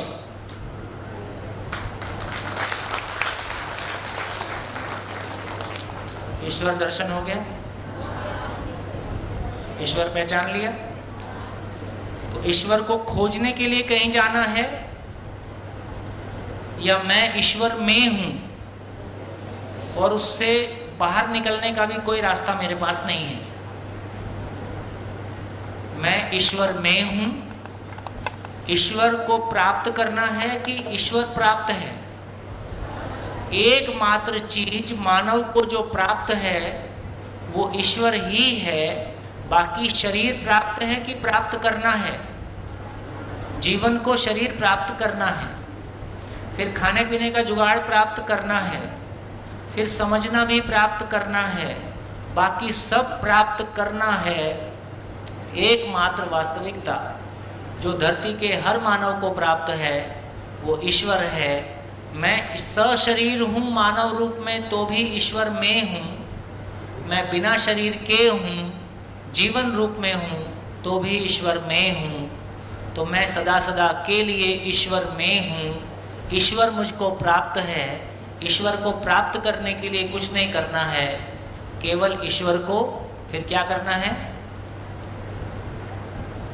तो फिर क्या करना है? उसको प्राप्त तो है ही, क्या करना है? जैसे अभी हमारे घर के लोग हमको प्राप्त हैं ही, लेकिन क्या ठीक नहीं है? संबंध ठीक नहीं चल रहा है, तो उनको समझना है। तो ईश्वर प्राप्त है ही, उसको समझने के लिए अपनी पात्रता को विकसित करना है। उसको समझने के लिए हम सुपात्र हो जाएं, अपनी पात्रता को विकसित करना है। इसी का नाम पुरुषार्थ है। यही पुरुषार्थ है ना। और पुरुषार्थ कैसे काम करता है? तो पहले हम स्थूल चीज़ों को पहचानते हैं। समझने का काम कैसे काम करता है? समझने का काम करता है कि पहले हम स्थूल चीज़ को पहचानते हैं, जिंदा रहने को पहचानते हैं। जिंदा रहने के बाद फिर हम जीवन को, विचार को पहचानते हैं। फिर हम सूक्ष्म चीज़ों को पहचानते हैं। उसके बाद और सूक्ष्म चीज़ों को पहचानते हैं, कारण को पहचानते हैं। उसके बाद ईश्वर जिसको कह रहे हैं, है ना, खाली स्थान को पहचानते हैं। सूक्ष्मतम रियलिटी है, सूक्ष्मतम वास्तविकता है। धीरे धीरे ऐसे हम अपने समझने की यात्रा करते हैं। तो इसी रूप में ना ये किसी से पैदा हुआ, ना कोई इससे पैदा हुआ, इसके जैसी कोई दूसरी वास्तविकता नहीं है। इसी को हमने अल्लाह के रूप में पहचाना। अल्लाह की परिभाषा में बिल्कुल क्लियरली है, ना वो किसी से पैदा हुआ, ना उससे कोई पैदा हुआ, उसके जैसा कोई दूसरी चीज़ नहीं है, इसलिए वही पूजनीय है। देखो, जो इस्लाम में कहीं ना कहीं जो ये देवी देवता की पूजा को मना किया है, काफ़ी इसका विरोध करते हैं ना। इस्लाम में मूर्ति पूजा, देवी पूजा, ये सब पे थोड़ा सा विरोध है। तो कहीं ना कहीं मतलब मेरा ऐसा मानना है कि उस पूरी यात्रा में जो बीच के लोग आए होंगे, उनकी वजह से कुछ गड़बड़ जरूर हुआ होगा, है ना। तो इसलिए उसको बीच वाले हिस्से को ख़त्म ही कर दिए। जैसे आपने देखा कि जैसे सिखिज़्म में ग्रंथ साहिब ही गुरु जी है, पुस्तक गुरु जी है, इसलिए आदमी का वहाँ आदमी को ख़त्म कर दिया। क्योंकि आदमी आएगा तो बीच में झंझट करेगा। आदमी आएगा तो अपनी अपने अपूर्णता की वजह से वो कोई ना कोई झंझट करेगा। तो झंझट ना हो तो भैया बुक ही गुरु है। तो परंपराओं ने जो भी पीछे के अपने एक्सपीरियंस पाए, जो भी कुछ उन्होंने नोटिस किया, उसको ध्यान में रखते हुए गलती ना हो ऐसा सोच के कुछ कुछ किया, उसकी वजह से फिर उसके अपने। तो इसका मतलब ये हुआ कि मूल में जाएंगे तो अब यदि संसार के सारे मानव को देखेंगे, जीवन रूप में सभी समान हैं, जीवन रूप में सभी समान हैं, तो हर मानव किसी काल में वो उस महापुरुषशाही को छुएगा ही जिसके लिए वो सुपात्र है।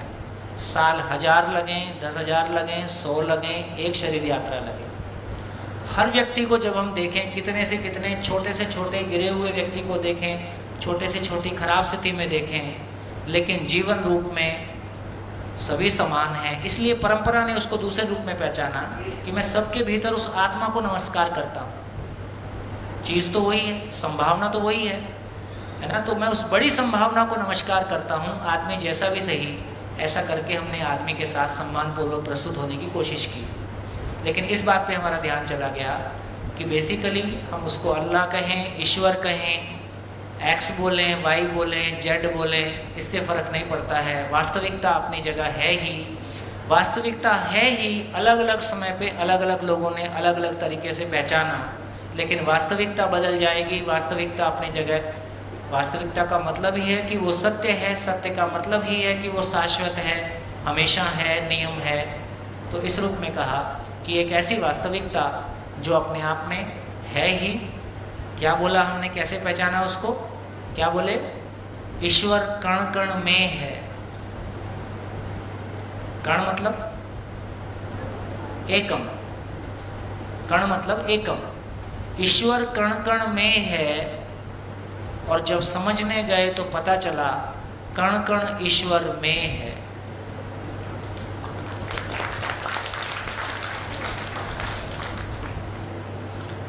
ईशावास्य उपनिषद है। संयोग है कि अभी अपन ईशावास्य में शिविर करेंगे गंगोत्री में। तो ईशावास्य उपनिषद का मतलब कण कण में ईश्वर है, उसको स्थापित करता है। कण कण में ईश्वर है, तो कण मतलब इकाई में ईश्वर है। में भी है कि बाहर भी है? बाहर भी है। तो कण कण में ईश्वर है, और कण कहाँ है?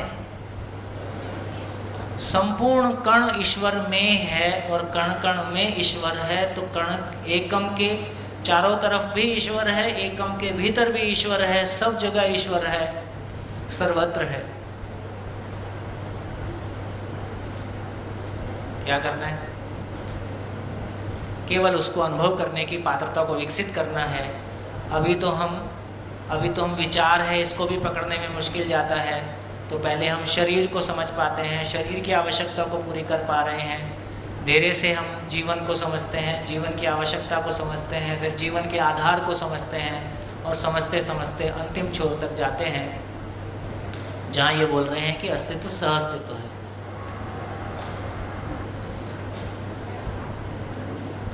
क्या समझ में आया? कहाँ पहुँचे? तो पता चला कि, और देखो, ईश्वर अल्लाह तेरो नाम, इसका मतलब भगवान कौन है?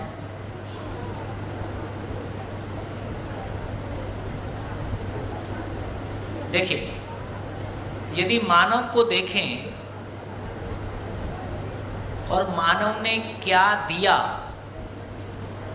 और क्या संसार से लिया, संसार को क्या दिया और क्या लिया, इसकी टेबल बनाएंगे तो कैसी टेबल बनेगी? कैसी टेबल बनेगी?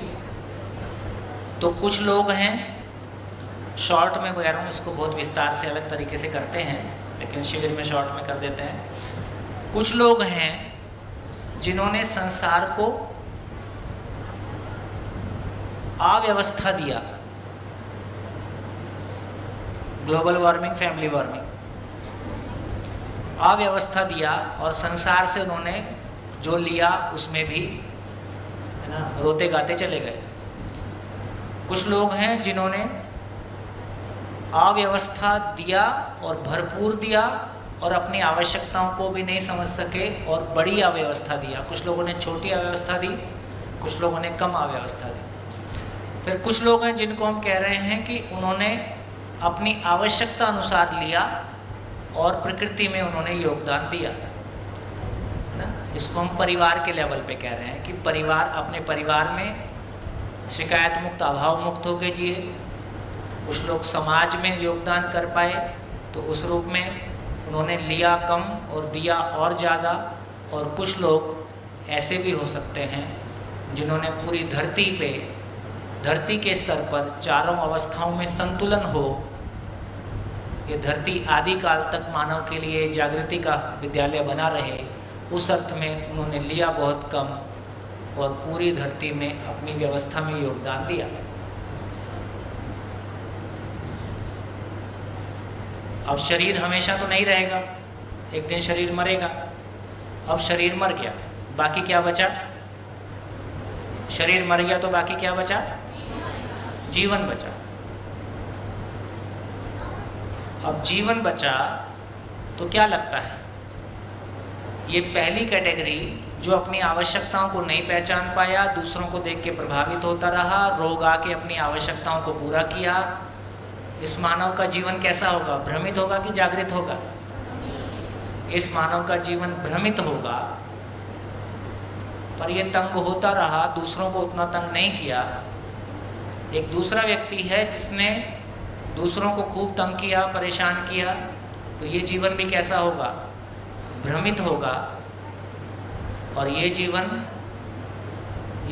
जागृत होगा, समझदार होगा।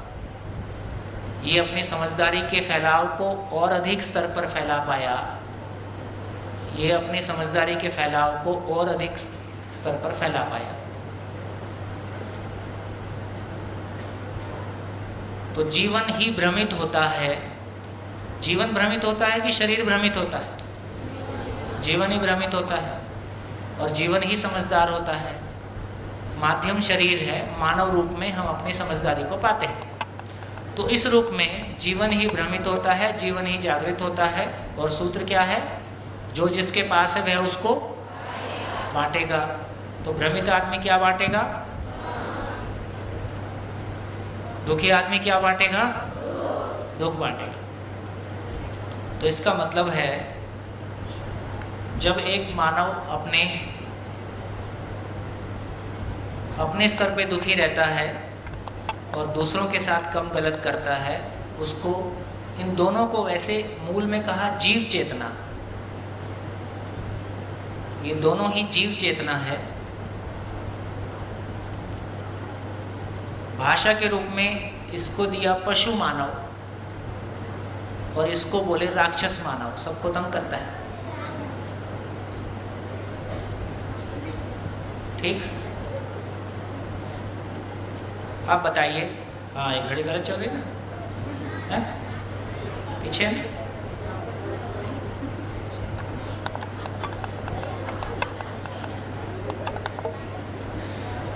आज। तो बताइए कितने लोग भूत प्रेत देखना चाहते हैं? Very good. तो कृपया आईना देखें।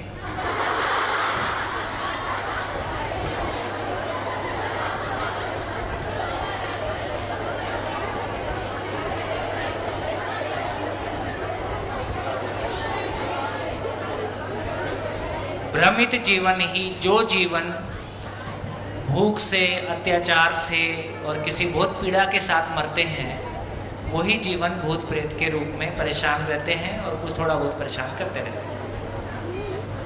मेरा नाम चौहान शीतल है। थोड़ा माइक पास में रखो। मेरा नाम चौहान शीतल है। मेरा क्वेश्चन यही है कि ईश्वर और भगवान में फर्क क्या है? कोई करते हैं ना, अभी रुक जाओ थोड़ी देर। बढ़िया। तो अभी रुकिए। तो अभी मूल बात ये समझ में आई। क्या समझ में आया? जीवन ही भ्रमित होता है, जीवन ही जागृत होता है। और सूत्र एक लिख सकते हैं,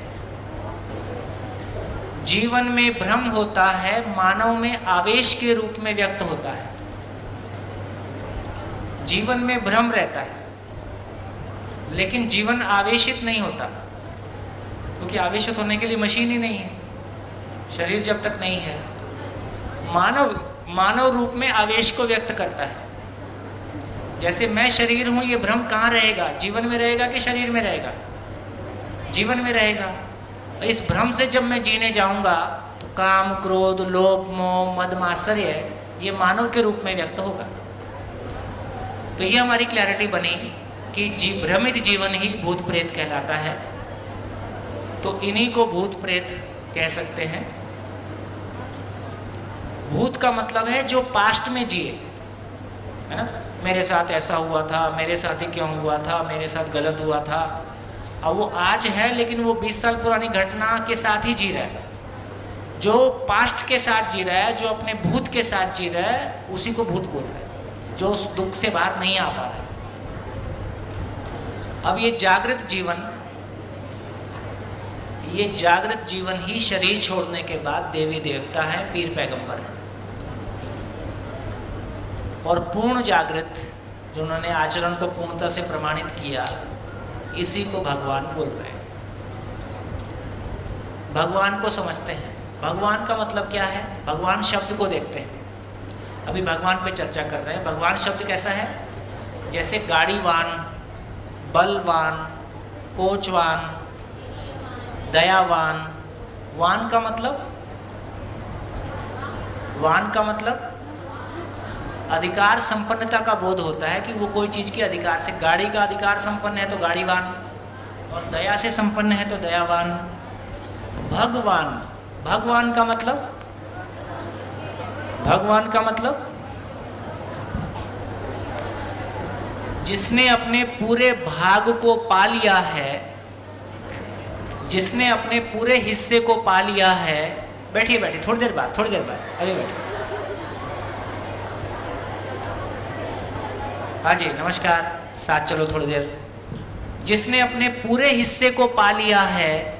देखो, जिंदा रहने के धरातल पर हम प्रॉपर्टी में हिस्से के ऊपर अपने भाइयों से लड़ते हैं, अपने परिवार से लड़ते हैं, और आजकल नया झगड़ा शुरू हो गया है क्योंकि बहन भी हिस्सा लेने आएगी।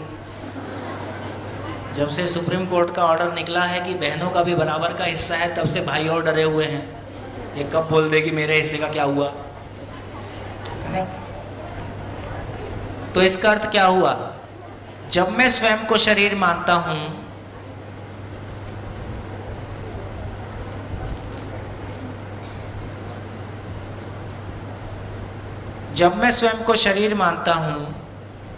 तो जमीन में हिस्सा, प्रॉपर्टी में हिस्सा, पैसे का हिस्सा, मैं जड़ संसार में अपने हिस्से को हिस्सा मानता हूं, जड़ संसार को उपलब्धि मानता हूं। ये हमको समझ में आता है। जब मैं जीने के धरातल पर होता हूं, मानव के रूप में अपने आप को पहचानता हूं, तो मेरा हिस्सा क्या होगा? तब मेरा हिस्सा क्या होगा? मानव और पशु में क्या अंतर है? समझने की क्षमता। तो मानव और पशु में समझने की क्षमता का ही अंतर है। तो एक मानव अपनी समझ का पूरी तरह से इस्तेमाल कर पाया। क्या कर पाया? संपूर्ण को समझ पाया।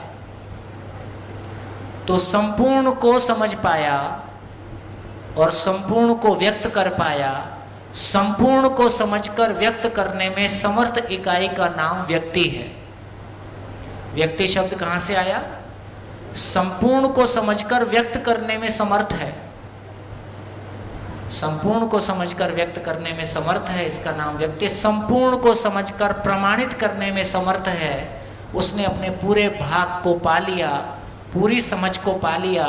पूरी समझ को पाकर उसके अनुरूप अपनी उपयोगिता को सिद्ध किया, है ना।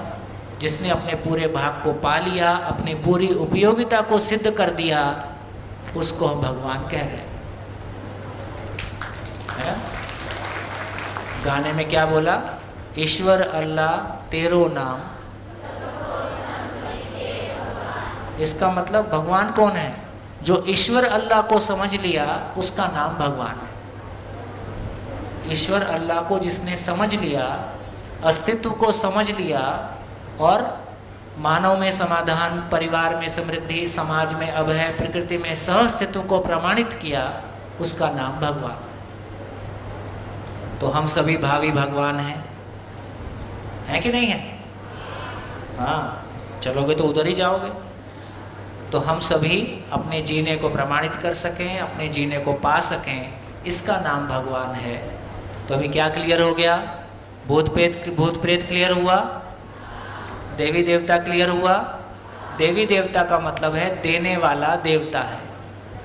तो जो लोग समझ के जी पाए और दूसरों की जिंदगी में योगदान दे पाए, उन्हीं को किसी एक स्तर के बाद हम देवी देवता के रूप में पहचानते हैं, और जिनका काम ही पूरा हो गया उसको हम भगवान के रूप में पहचानते हैं। अब बताओ, कुछ शेष है तो? अब कोई प्रश्न है तो बोलो।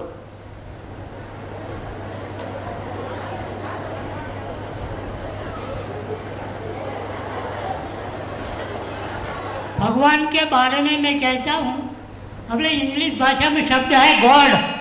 गॉड का अर्थ है, वो आपने पहले कहा हुआ है, क्या हुआ आपने ना, बताया। फिर बता दूं। गॉड है, पहला अर्थ जनरेशन, जगत का उत्पत्ति का कारण है। सारे जग जहाँ से उत्पत्ति, ब्रह्म ही जगत का उत्पत्ति का कारण है। पहला है वो ऑपरेटर, जहाँ जगत का संचालन करता, ऑपरेटर। और डिस्ट्रॉय, नाश करता, वही शंकर है, वो त्रिदेवता है, वो सारे जगत का संचालन करता है। अब ये सारी बात समझ के पता चला ऐसा नहीं है ना। ये पुराना टेप रिकॉर्डर बज रहा है, नया टेप रिकॉर्डर ऐसा है कि अब ये समझ में आया। देखो, बहुत कीमती बात है, बहुत ध्यान से सुनने लायक बात है। अब ये कितने लोगों के ध्यान में चला गया कि ईश्वर क्रिया शून्य है? कितने लोगों के ध्यान में आ गया कि ईश्वर क्रिया शून्य है? हाथ उठाइए। यदि ईश्वर क्रिया शून्य है, इसका मतलब वो किसी को चलाएगा, क्योंकि चलाना क्रिया है। तो ईश्वर सबको चलाता है या ईश्वर में सब कुछ चलता है? ईश्वर किसी को बनाता है कि ईश्वर में सब कुछ बनता है? तो ईश्वर किसी को चलाता नहीं है, ईश्वर किसी को बनाता नहीं है, क्योंकि क्रिया शून्य है। एक ऐसी महिमा जिसमें होने मात्र से, देखो वही महिमा आदमी के पास भी आती है। कैसे? एक पूरी तरह से समझा हुआ व्यक्ति, जैसे हम लोग रूटीन जिंदगी में क्या करते हैं, कभी हम कपड़ों से दूसरे को प्रभावित करते हैं, कभी पद से प्रभावित करते हैं, कभी धन से प्रभावित करते हैं, कभी शरीर से प्रभावित करते हैं। जो जिसके पास है वह उसको बांटेगा। जो जैसे प्रभावित है, जिससे प्रभावित है, उससे दूसरों को प्रभावित करने की कोशिश करेगा। एक पूर्ण ज्ञान संपन्न व्यक्ति कैसा होगा? एक पूर्ण ज्ञान संपन्न व्यक्ति दूसरों को प्रभावित करता है या उसके होने मात्र से लोग प्रभावित होते हैं? वो किसी को चलाता है या उसके ज्ञान की रोशनी में सब अपने आप चलते हैं? तो धीरे से हमारा ध्यान इस बात पे जाता है कि ईश्वर तो बहुत आगे की बात हो गई।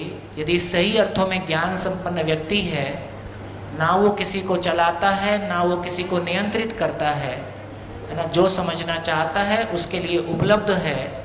वो समझने मात्र से सामने वाला स्वानुशासित होता है। तो ईश्वर किसी को चलाता नहीं, ईश्वर किसी को बनाता नहीं, ईश्वर किसी पे शासन करता नहीं, है ना। तो ईश्वर में तो सृष्टि को किसने बनाया? सृष्टि को किसने बनाया? स्वयं स्फूर्त ईश्वरीय महिमा में होने मात्र से स्वयं स्फूर्त घटना है। स्वयं स्फूर्त विधि से, स्वयं स्फूर्त के लिए क्या शब्द है गुजराती में? स्वयं स्फूर्ति है, स्वयंभू। हाँ, स्वयंभू, स्वयंभू पता नहीं उधर, स्वयं मतलब प्रकटन है। इसलिए सृष्टि का निर्माण नहीं है, सृष्टि में प्रकटन है। प्रकटन का मतलब मूल ऊर्जा में होने मात्र से हर इकाई अपनी पात्रता अनुसार ऊर्जित है, पूर्णता के अर्थ में गतित है। ये पूर्णता के अर्थ में गतित होना, ऊर्जित होना, एक परमाणु अंश दूसरे परमाणु अंश से मिलके एटम बनाता है, एटम एटम से मिलके मॉलिक्यूल बनाता है। तो ईश्वर ने सृष्टि को रचा या ईश्वर में सृष्टि रचित है। ईश्वर में सृष्टि रचित है, ईश्वर ने बनाया नहीं, ईश्वर में बना है। ईश्वर से सब कुछ पैदा हुआ नहीं, ईश्वर में सब कुछ पैदा हुआ। से और में का अंतर है, से और में का अंतर है ना। तो ईश्वर किसी पे शासन नहीं करता, ईश्वर में होने मात्र से मानव स्वानुशासित होता है। ईश्वर को समझने मात्र से मानव स्वानुशासित होता है। तो बहुत सारी कल्पनाएं जो हमने डराने की, है ना, अब ईश्वर चलाता है, उसके प्रतिनिधि गुरुजी आ गए, अब वो सबको चलाएंगे, उसके प्रतिनिधि सरकार आ गई, अब वो सबको चलाएगी, इस तरह से फिर माँ बाप बच्चों को चलाएंगे। धीरे धीरे सारा शासन अपने आप उखड़ रहा है। इधर बच्चों ने बगावत कर दी है, उधर संस्था में लोगों ने बगावत कर दी है, उधर जनता ने बगावत कर दी है। तो पूरा जनमानस ये कह रहा है कि कोई किसी को नहीं चलाएगा, समझपूर्वक हर व्यक्ति चलेगा। तो दूसरों को चलाना है कि हमको चलना है? दूसरों पे शासन करना है कि स्वानुशासन पूर्वक जीना है? दूसरों को नियंत्रित करना है कि स्वनियंत्रण पूर्वक जीना है? जय हो, मंगल हो, कल्याण हो। हाँ बेटा बोलो। सब लोग कहते हैं ईश्वर अल्लाह, लेकिन हम सब कहते हैं कि सबका मालिक एक। हाँ, तो वो मालिक, अब ये समझ में आया कि सबका मालिक एक का इतना ही मतलब है सब कोई उसी ऊर्जा में ऊर्जित हैं, नियंत्रित हैं, संरक्षित हैं। इस अर्थ में हम मालिक एक कहना चाहें, कह लें, मालिक जैसा मामला है नहीं, है ना। लेकिन हमारा भाव को समझेंगे तो ऐसा बोल लें, कोई बुराई नहीं है। सभी एक बोलना भी मुश्किल है क्योंकि वो असीम है। तो ये कह रहे हैं कि सभी इकाइयाँ एक ही ऊर्जा में ऊर्जित हैं। देखो, जैसे एक माँ से 2 बच्चे पैदा होते हैं, जिंदगी भर एक माँ से 2 बच्चे पैदा होते हैं, जिंदगी भर झगड़ा करें तो भी भाई भाई ही कहलाते हैं। ठीक हो गया? वो तो एक माँ के गर्भ से बाहर भी आ गए। ये पूरी सृष्टि एक बड़ी माँ के गर्भ में है। ये पूरी सृष्टि खालिस्तान रूपी बड़ी माँ के गर्भ में है। इसलिए हम सब आपस में कौन हैं? सृष्टि का जर्रा जर्रा। इसलिए आपस में हमारा संबंध है क्योंकि हम एक माँ के गर्भ में हैं, हम एक ईश्वर में हैं, हम एक अल्लाह में हैं। इसलिए हमारा आपस का संबंध है। इसलिए पूरे विश्व में कहीं भी किसी पे अत्याचार हो, हमको खराब लगता है कि नहीं लगता है? लगता है, क्योंकि हमारा कोई संबंध है। संबंध ना होता तो हमको खराब क्यों लगता? इसका मतलब है सृष्टि की हर इकाई का, सृष्टि के हर मानव का दूसरे मानव के साथ संबंध है ही, सृष्टि के साथ संबंध है ही, क्योंकि हम एक माँ के गर्भ में हैं ही और उससे बाहर निकलने का भी कोई रास्ता हमारे पास नहीं है।